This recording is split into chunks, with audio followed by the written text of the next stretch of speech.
నన్నెందుకు చంపుతున్నారు?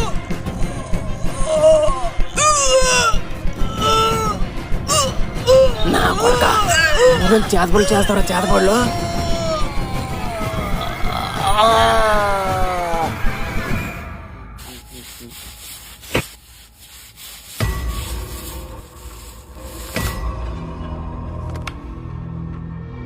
ఇప్పుడు ఏం చేద్దాంరా వీడిని? పొద్దున్నే సరికల్లా వాడి శవం కోనేటి చెరువులో తేలాలా. అన్న చెప్పినట్టుగా మన ఊరు కోనూరులో కలిపేద్దాం.